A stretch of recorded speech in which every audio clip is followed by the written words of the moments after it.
Hello guys, welcome back to my channel. मैं निशा। आज मैं आप लोगों के लिए क्या है सीटेट सीडीपी के लिए मोस्ट इंपॉर्टेंट क्वेश्चन जो लोग भी इस बार एग्जाम देने जा रहे हैं उनके लिए मोस्ट इंपॉर्टेंट क्वेश्चंस लेकर आए हैं। ये प्रीवियस ईयर क्वेश्चन है जी। हमारा एग्जाम 9 जनवरी 2012 को हुआ था, तो इसके मोस्ट इंपॉर्टेंट क्वेश्चंस हैं। तो चलिए स्टार्ट करते हैं। क्वेश्चन नंबर हमारा फर्स्ट है, कह रहे हैं कि जब एक बच्चा जो होता है फेल होता है तो इसका तात्पर्य क्या है। एक बच्चा है, ठीक है, वो फेल हो गया तो इसका तात्पर्य क्या है, तो इसका क्या कारण हो सकता है। तो इसका मतलब ये है कि व्यवस्था फेल हुई। कभी भी बच्चे को हमें कोई भी बच्चे पे हमें ये नहीं रखना है कि बच्चे में कोई भी मतलब मिस्टेक की है, बल्कि ये जो व्यवस्था थी वो व्यवस्था फेल हो गई है, इस वजह से बच्चा फेल हो गया है। क्योंकि बच्चा जो होता है यहाँ पे, अब देखिए बच्चा अगर नॉर्मल है, सामान्य है, ठीक है, तो वो वहाँ पर सामान्य है, वो सब चीज़ हर बार मतलब पास हो जाता था, लेकिन इस बार क्या हो गया, वो फेल हो गया। तो इसका मतलब यही कारण होगा कि जो व्यवस्था थी वो हमारी क्या हुई, फेल हुई है। नेक्स्ट नेक्स्ट हमारा क्वेश्चन है, क्वेश्चन नंबर 2 है। यहाँ पे कह रहे हैं कि शिक्षण जो टीचिंग है, शिक्षण से अधिगम पर बल देने वाला परिवर्तन हो सकता है। तो शिक्षण से अधिगम पर बल देने वाला परिवर्तन हो सकता है। कैसा हो सकता है, हमारा बाल केंद्रित शिक्षा पद्धति अपनाकर। कैसे, बाल केंद्रित शिक्षा पद्धति अपनाकर हमारा शिक्षण से अधिगम पर बल देने वाला परिवर्तन हो सकता है। नेक्स्ट हमारा क्वेश्चन है, क्वेश्चन नंबर 3 है। यहाँ पे कह रहे हैं कि बीजों बीजों का जो अंकुरण है, बीजों का अंकुरण संकल्पना के बीजों का जो अंकुरण है संकल्पना के शिक्षण की सबसे प्रभावी पद्धति कौन सी, कौन सा मेथड है। बीजों का अंकुरण पढ़ाने के लिए बच्चों को कौन सा मेथड सबसे प्रभावी हो सकता है। तो सबसे प्रभावी जो पद्धति है वो हमारी क्या है, विद्यार्थियों द्वारा पौधों के बीज बोना। विद्यार्थी क्या करेंगे, पौधों के बीजों को बोना और उनके अंकुरण के चरणों का क्या करेंगे, जैसे जैसे उनका अंकुरण होता जाएगा उनके जो चरण चरण मतलब स्टेप्स हैं उनका क्या करेंगे, अवलोकन करना। तो ये क्या है, एक प्रभावी पद्धति है। नेक्स्ट हमारा क्वेश्चन है, क्वेश्चन नंबर 4 है। यहाँ पे कह रहे हैं कि जो समावेशी शिक्षा, इंक्लूसिव एजुकेशन जो हमारी है, क्या समावेशी शिक्षा, तो समावेशी शिक्षा जो होती है वो क्या करती है, हमारी कक्षा में विविधता का उत्सव मनाती है। क्या करती है, हमारा कक्षा में विविधता का उत्सव मनाती है। तो शिक्षा जो होती है, समावेशी शिक्षा में बच्चे जो होते हैं, इसमें एक सामान्य बच्चे भी होते हैं और दूसरे हमारे दिव्यांग छात्र, दोनों एक ही छत के नीचे शिक्षा प्राप्त करते हैं। नेक्स्ट हमारा क्वेश्चन है, क्वेश्चन नंबर 5 है। यहाँ पे कह रहे हैं कि किस प्रकार के प्रश्नों को वस्तुनिष्ठ प्रश्नों की श्रेणी में रखा जाता है। तो ऐसे कौन से प्रश्न हैं जो वस्तुनिष्ठ प्रश्न हैं, जो ऑब्जेक्टिव टाइप के क्वेश्चंस होते हैं उनकी श्रेणी में रखा जाता है। तो जो सत्य असत्य क्वेश्चन होते हैं, जैसे कि हम जो कोई एक क्वेश्चन हमें दे दिया कि इसके बारे में बताइए कि ये सत्य है या फिर असत्य है, राइट है या फिर रॉन्ग है, तो वो क्वेश्चन जो होते हैं वो कौन से तरह के क्वेश्चन होते हैं, हमारे ऑब्जेक्टिव टाइप क्वेश्चन होते हैं, यानी कि वस्तुनिष्ठ प्रश्नों की श्रेणी में आते हैं। बल्कि आपके बाकी सब जो होते हैं वो लघु उत्तरात्मक, इनके हमें ज़्यादा से ज़्यादा डिटेल में आंसर देना होते हैं। नेक्स्ट हमारा क्वेश्चन है, क्वेश्चन नंबर 6 है। यहाँ पे कह रहे हैं कि निम्नलिखित में से कौन सी प्रगतिशील शिक्षा की विशेषता है। तो प्रगतिशील शिक्षा जो प्रोग्रेसिव एजुकेशन होती है उसकी हमें एक कैरेक्टरिस्टिक्स बतानी है। तो कौन सी विशेषता है, तो प्रगतिशील शिक्षा की जो विशेषता है वो हमारी क्या है, हमारी प्रगतिशील शिक्षा की कि समय सारणी और बैठने की व्यवस्था में लचीलापन होता है। तो प्रगतिशील शिक्षा ऐसी शिक्षा होती है जिसमें जो होती है, जो समय सारणी होती है, ठीक है, बच्चों को पढ़ाने के लिए जो टाइम टेबल होता है समय सारणी के अनुसार पढ़ाया जाता है, उसमें लचीलापन भी होता है। अगर बच्चे का जो है टाइम के अकॉर्डिंग जो होता है टाइम टेबल के अकॉर्डिंग सिलेबस नहीं हुआ है तो क्या हम उसको उनको फिर से करा सकते हैं, तो उसमें लचीलापन होता है, ठीक है। और दूसरा क्या है, बच्चों के जो बैठने की व्यवस्था में भी लचीलापन होता है। ये नहीं कि जो बच्चे जो हैं जो जहाँ पर बैठता है वहाँ पर नहीं बैठे, बल्कि बच्चों को अगर कोई बच्चे ऐसे हैं, तो कोई बच्चे ऐसे होते हैं जिन्हें बिल्कुल मतलब बहुत ही पिछड़े होते हैं पढ़ाई में, तो उनको कभी हम लोग आगे भी बैठा सकते हैं। जो नॉर्मल बच्चे हैं जिन्हें आता है, सब कुछ पढ़ लेते हैं, तो उन्हें हम पीछे बैक साइड बैठा सकते हैं। तो यही बता रहे हैं कि जो प्रगतिशील शिक्षा होती है उसकी विशेषता ये होती है कि समय सारणी और बैठने की व्यवस्था में दोनों में लचीलापन होना होता है। नेक्स्ट हमारा क्वेश्चन है, क्वेश्चन नंबर 7 है। यहाँ पे कह रहे हैं कि एक शिक्षक, यहाँ पे एक टीचर की बात हो रही है। एक शिक्षक प्रश्न पत्र बनाने के बाद उसने क्या था, एक क्वेश्चन पेपर बनाया है, ठीक है, एक शिक्षक ने एक क्वेश्चन पेपर बनाया है, ठीक है। तो ये जाँचता है कि क्या प्रश्न परीक्षण के विशिष्ट उद्देश्यों की परीक्षा ले रहे हैं। जो भी हम प्रश्न पत्र बनाया, क्वेश्चन पेपर बनाया, क्या हम जो भी हमारे जो टेस्ट करने के उद्देश्य थे, ऑब्जेक्टिव थे, क्या हम उन सभी की परीक्षा ले रहे हैं। वो मुख्य रूप से प्रश्न पत्र की के डैश के बारे में चिंतित है। तो वो किसके बारे में चिंतित है, तो वो चिंतित है संपूर्ण विषय वस्तु को शामिल करने के बारे में। क्या उसने जो भी उनकी विषय वस्तु थी, कंटेंट था, उसको सभी को शामिल किया है या नहीं किया है, इसके लिए वो क्या है, चिंतित है। नेक्स्ट हमारा क्वेश्चन है, क्वेश्चन नंबर 8 है। यहाँ पे कह रहे हैं कि विवेचनात्मक शिक्षा शास्त्र, जो विवेचनात्मक शिक्षा शास्त्र है, विवेचनात्मक शिक्षा शास्त्र का ये दृढ़ विश्वास है। तो विवेचनात्मक शिक्षा शास्त्र का दृढ़ विश्वास क्या है, तो कि विवेचनात्मक शिक्षा शास्त्र का ये दृढ़ विश्वास है कि शिक्षार्थी जो स्टूडेंट्स होते हैं उनके अनुभव और प्रत्यक्ष लाभ क्या होते हैं, वो महत्वपूर्ण होते हैं। जो शिक्षार्थी हैं, उनके अनुभव और प्रत्यक्ष लाभ कैसे होते हैं, वो महत्वपूर्ण होते हैं।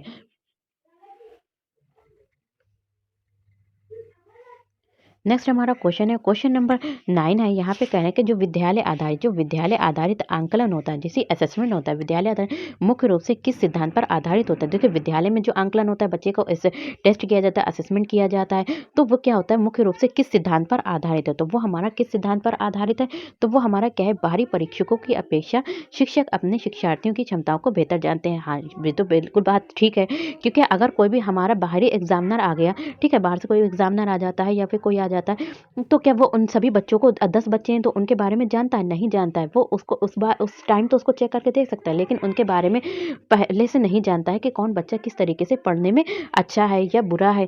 तो अगर विद्यालय के टीचर ही, अगर स्कूल के टीचर ही बच्चों को अच्छे तरीके से जानते हैं, वो टेस्ट करते हैं, तो वो अच्छे से जानते हैं। नेक्स्ट हमारा क्वेश्चन है, क्वेश्चन नंबर 10 है। यहाँ पे कह रहे हैं कि शिक्षार्थी व्यक्तिगत विभिन्नता प्रदर्शित करते हैं। हर शिक्षार्थी, ये नहीं कि 10 स्टूडेंट, यहाँ पे देखिए यहाँ पे 10 स्टूडेंट हैं, तो सभी में अलग-अलग कोई ना कोई व्यक्तिगत विभिन्नता पाई जाती है। सभी स्टूडेंट्स जो होते हैं वो एक से नहीं होते हैं। तो यहीं पे कह रहे हैं कि शिक्षार्थी व्यक्तिगत विभिन्नता प्रदर्शित करते हैं।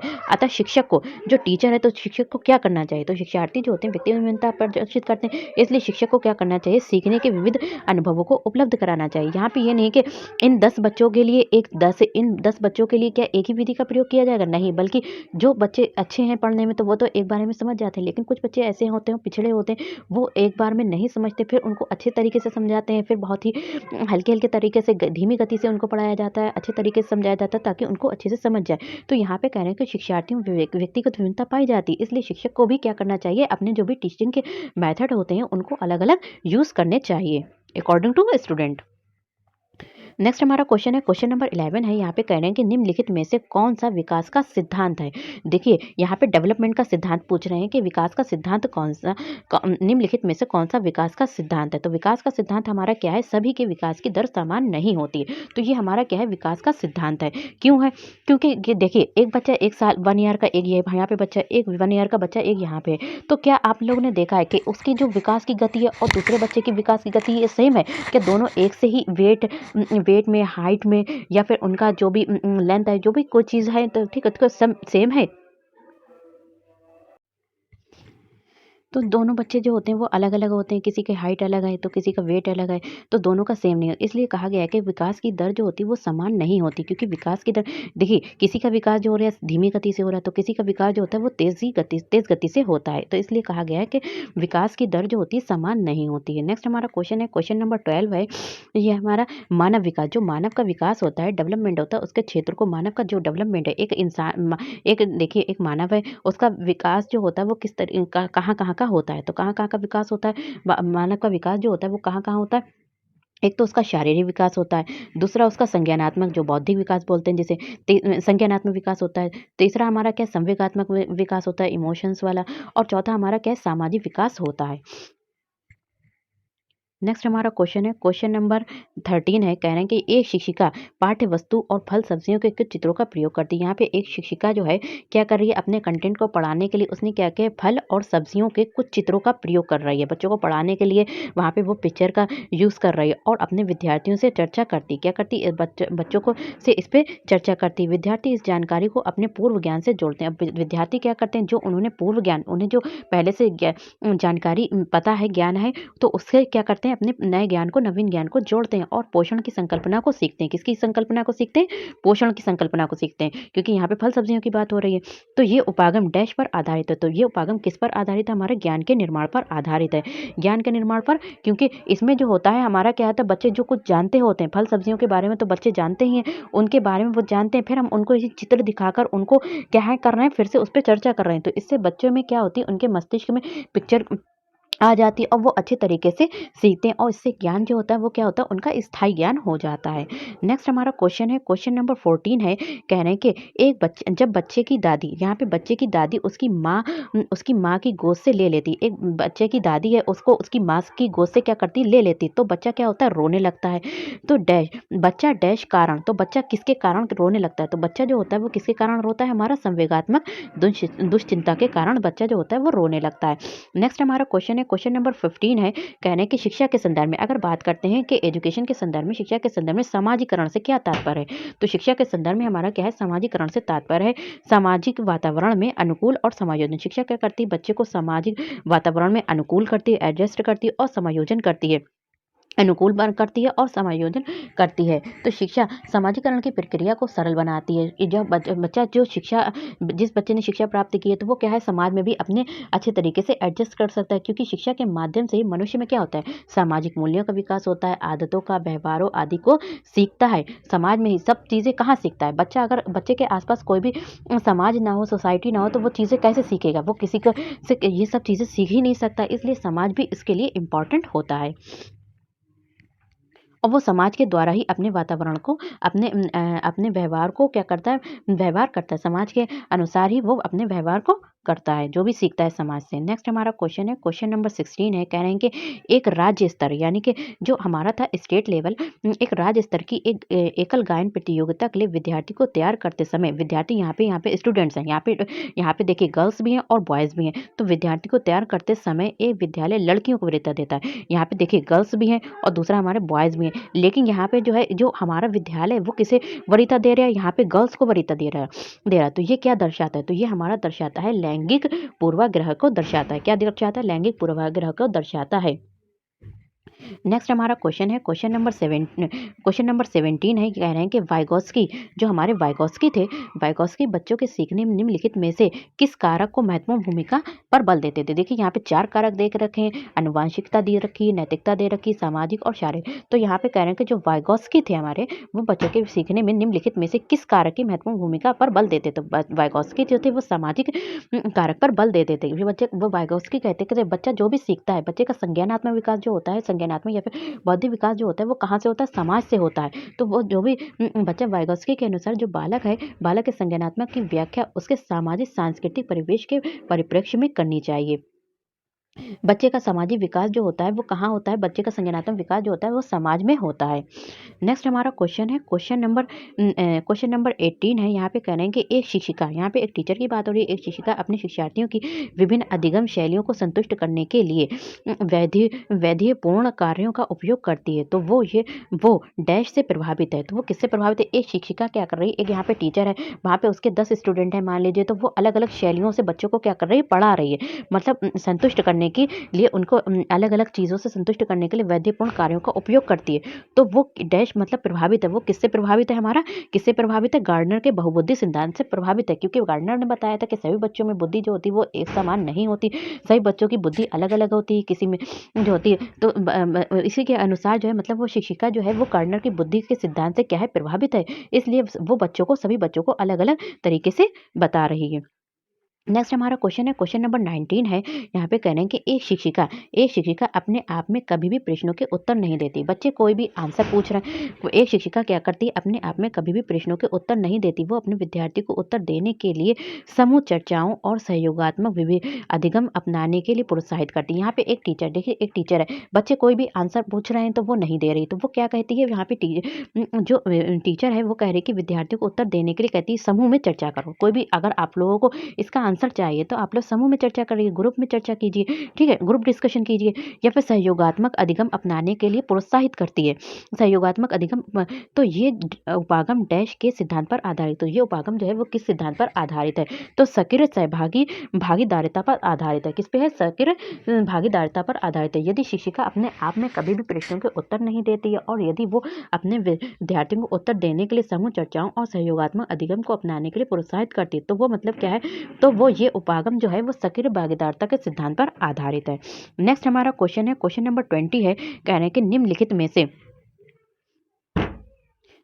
में से कौन सा शिक्षक से संबंधित अधिगम को प्रभावित करने वाला कारक है। निम्नलिखित में से कौन सा जो है शिक्षक से संबंध यानी कि टीचर से रिलेटेड जो है अधिगम को प्रभावित करने वाला कारक है। तो अधिगम से प्रभावित करने वाला कौन सा कारक है, हमारा विषय वस्तु में प्रवीणता। शिक्षक को क्या होना चाहिए, जिस भी देखिए अगर हिंदी का टीचर है तो उसको हिंदी में प्रवीणता होनी चाहिए, मतलब अच्छा अपने सब्जेक्ट पे कमांड होनी चाहिए। या फिर इंग्लिश का टीचर है तो उसको इंग्लिश पे कमांड होनी चाहिए। तो यही कह रहे हैं कि शिक्षक से संबंधित अधिगम को प्रभावित करने वाला कारक क्या है, तो उसको जो विषय वस्तु है उसमें प्रवीणता होनी चाहिए। नेक्स्ट हमारा क्वेश्चन है, क्वेश्चन नंबर 21 है। यहाँ पे कह रहे हैं कि जो कोहलबर्ग है, कोहलबर्ग के अनुसार शिक्षक बच्चों में नैतिक मूल्यों का विकास कर सकता है। कोहलबर्ग के अनुसार अगर देखा जाए तो शिक्षक जो है वो क्या कर सकता है, शिक्षक बच्चों में भी क्या करता है, नैतिक मूल्यों का विकास कर सकता है। तो कैसे कर सकता है, वो नैतिक मुद्दों पर आधारित चर्चाओं में उन्हें शामिल करके, जो नैतिक मुद्दों पर आधारित चर्चाएं होती हैं उनको में बच्चों को शामिल करके शिक्षक जो है वो नैतिक मूल्यों का विकास कर सकता है, किसमें, अपने स्टूडेंट्स में। नेक्स्ट हमारा क्वेश्चन है, क्वेश्चन नंबर 22 है। कह रहे हैं कि छोटे शिक्षार्थियों को कक्षा में समवयस्कों के साथ अंतःक्रिया करने के लिए प्रोत्साहित करना चाहिए। देखिए छोटे स्टूडेंट हैं, बच्चे हैं, ठीक है, तो छोटे शिक्षार्थियों को कक्ष में यानी क्लासरूम में समवयस्कों के साथ क्या करना चाहिए, अंतःक्रिया करने के लिए क्या करना चाहिए, हमें बड़े बच्चों के साथ बातचीत करें, अंतःक्रिया करने के लिए प्रोत्साहित करना चाहिए। तो इससे क्या होता है, इससे हमारा जो होता है वे पढ़ने के दौरान सामाजिक कौशल भी सीखते हैं। क्या करते हैं, छोटे बच्चे जो होते हैं पढ़ने के साथ साथ क्या करते हैं, समाज के साथ में क्या कौशल हैं, उनकी स्किल्स के सामाजिक जो हमारे सोशल स्किल्स हैं उनको भी सीखते हैं। नेक्स्ट हमारा क्वेश्चन है, क्वेश्चन नंबर 23 है। 23, जब एक निर्योग्य बच्चा पहली बार विद्यालय आता है। कह रहे हैं कि जब एक निर्योग बच्चा जो है पहली बार विद्यालय आता, क्वेश्चन नंबर 23 के, जब एक निर्योग्य, योग्य नहीं मतलब है यहाँ पे निर्योग्य बच्चा है, निर्योग बच्चा पहली बार विद्यालय आता है तो शिक्षक को क्या करना चाहिए, तो शिक्षक को यहाँ पे क्या करना चाहिए, सहकारी योजना विकसित करने के लिए बच्चे को माता पिता के साथ चर्चा करनी चाहिए। जो ऐसी योजना करनी चाहिए कि ताकि जो बच्चा है वो अपने पेरेंट्स के साथ आए, उनके साथ ही बातचीत करे, चर्चा करनी चाहिए। नेक्स्ट हमारा क्वेश्चन है, क्वेश्चन नंबर 24 है। कह रहे हैं कि पियाजे के संज्ञानात्मक विकास के चरणों के अनुसार, जो पियाजे हैं उनके संज्ञानात्मक विकास, पियाजे ने जो संज्ञानात्मक विकास दिए थे उनके 4 चरण बताए। तो पियाजे के संज्ञानात्मक विकास के चरणों के अनुसार जो इंद्रिय गामक यानी संवेदी प्रेरक अवस्था किसके साथ संबंधित है, तो संवेदी जो अवस्था है वो किसके साथ संबंधित है हमारा, इसमें बच्चा क्या करता है, अनुकरण करता है। ये एक हमारा बच्चा क्या करता है, इसमें अनुकरण करता है, दूसरा स्मृति करता है, तीसरा उसका मानसिक निरूपण होता है। तो इंद्रिय गामक अवस्था जो होती है वो 2 वर्ष तक मानी गई। ये क्या मानी गई, जो हमारी अवस्था है इंद्रिय गामक अवस्था 0 से हमारी क्या मानी गई, 2 वर्ष मानी गई। इस अवस्था में बालक जो का व्यवहार जो होता है भाषा आदि का अनुकरण करने लगता है। बच्चा क्या होता है, 2 वर्ष में जो भी भाषा जो दूसरे बोल रहे हैं उनको बोलने की कोशिश करता है, दूरी है, ऊंचाई, गहराई, समय एवं दिशा का भी ज्ञान होने लगता है। नेक्स्ट हमारा क्वेश्चन है, क्वेश्चन नंबर 25 है। कह रहे हैं कि जो मानव व्यक्तित्व परिणाम है, जो मानव व्यक्तित्व परिणाम है वो क्या है, तो मानव व्यक्तित्व परिणाम जो है वो किसका है, तो वो आनुवांशिकता और वातावरण की अंतःक्रिया का परिणाम है। जो मानव का जो व्यक्ति पर्सनैलिटी है तो वो किसका परिणाम है, रिजल्ट है, तो वो किसका है, हेरिडिटी है। ठीक है, हमारी क्या है, हेरिडिटी। तो देखिए हमारी हेरिडिटी है और दूसरी हमारी क्या है यहाँ पे वातावरण, इन्वायरमेंट है। तो इन दोनों की अंतःक्रिया का जो परिणाम है वो हमारा क्या है, मानव व्यक्तित्व है। नेक्स्ट हमारा क्वेश्चन है, क्वेश्चन नंबर 26 है। यहाँ पे कह रहे हैं कि शिक्षण अधिगम प्रक्रिया, जो टीचिंग लर्निंग प्रोसेस है, शिक्षण अधिगम प्रक्रिया में व्यक्तिगत रूप से ध्यान देना महत्वपूर्ण है। देखिए ये नहीं है कि हम बच्चे 10 यहाँ पे देखिए यहाँ पे 40 बच्चे हैं, 40 बच्चे पढ़ रहे हैं, ठीक है, तो ये नहीं है कि शिक्षण अधिगम प्रक्रिया में व्यक्तिगत रूप से ध्यान देना महत्वपूर्ण है। तो हम हर बच्चे पर ध्यान रखेंगे, हर बच्चे पर नजर रखेंगे कि बच्चा कौन सा बच्चा पढ़ रहा है, कौन सा बच्चा नहीं पढ़ रहा है, सभी बच्चों को, किस बच्चे को समझ आ रहा है या फिर किस बच्चे को नहीं समझ में आ रहा है। तो कह रहे हैं जब भी हम टीचिंग लर्निंग प्रोसेस कर रहे होते हैं उसमें व्यक्तिगत रूप से ध्यान देना महत्वपूर्ण है, क्योंकि इससे क्या होता है, इससे जो होता है हमारा जो होता है बच्चों की विकास की दर भिन्न-भिन्न होती है। बच्चे जो सीखते हैं वो अलग-अलग दर से सीखते हैं। ये नहीं कि बच्चों के देखिए विकास की दर अलग-अलग होती है, क्योंकि उनका डेवलपमेंट अलग-अलग हुआ तो इस तरीके से वो सीखना भी अलग-अलग तरीके से ही सीखेंगे। नेक्स्ट हमारा क्वेश्चन है, क्वेश्चन नंबर 27 है। कह रहे हैं कि निम्नलिखित में से कौन सी समस्या समाधान की वैज्ञानिक पद्धति का पहला चरण, जो समस्या समाधान है उसकी वैज्ञानिक पद्धति का पहला चरण, तो समस्या समाधान की वैज्ञानिक पद्धति का पहला चरण हमारा कौन सा है, हमारा चरण है समस्या के प्रति जागरूकता। देखिए अगर हम कहीं पे समस्या को समाधान करना चाहते हैं तो उससे पहले क्या करेंगे, समस्या के प्रति हम क्या है, जागरूक होंगे कि समस्या क्या है, कैसे इसका समाधान होगा। नेक्स्ट हमारा क्वेश्चन है, क्वेश्चन नंबर 28 है। कह रहे हैं कि निम्नलिखित में से कौन सा सीखने का क्षेत्र है। देखिए सीखने का क्षेत्र कौन सा है, निम्नलिखित में से कौन-सा सीखने का क्षेत्र है? तो सीखने का क्षेत्र जो होता है वो हमारा कैसा है? भावात्मक है। कैसा है? भावात्मक क्षेत्र है। भावात्मक का तात्पर्य क्या होता है? मनोवृत्ति, वस्तु के प्रति व्यक्ति में उत्पन्न सकारात्मक भाव यानी सुखद सुखद भाव जो अधिगम को सुगम बनाता है। देखिए, जब व्यक्ति अंदर से सुखी होगा तभी वो क्या करेगा? सीखेगा। तो भावात्मक तरीके से जो होता है बच्चा जब सुखी होगा तभी वो सीख पाएगा। तो यही सीखने का क्षेत्र है। नेक्स्ट हमारा क्वेश्चन है, क्वेश्चन नंबर 29 है। यहाँ पे कह रहे हैं कि जब बच्चा कार्य करते हुए ऊबने लगता है, बच्चा को एक ही कार्य जैसे कि हमने उसको में काउंटिंग दे दी कि 10 तक काउंटिंग लिखो, बच्चे को आ गई 10 तक काउंटिंग, वो बार-बार 10 तक काउंटिंग ही लिखे जा रहा है। तो फिर क्या होता है उससे वो क्या होता है बच्चा ऊबने लगता है। तो ये इस बात का संकेत है कि तो ये किस बात का हमारा संकेत है? तो ये इस बात का संकेत है कि संभवतः कार्य यांत्रिक रूप से, मशीनी रूप से बार-बार हो रहा है। मतलब बच्चे को वो चीज़ आ गई, फिर भी वो बच्चा बार-बार करे जा रहा है, तो उससे बच्चा क्या होता है वो ऊबने लगता है। नेक्स्ट हमारा क्वेश्चन है, क्वेश्चन नंबर 30 है और लास्ट क्वेश्चन है हमारा।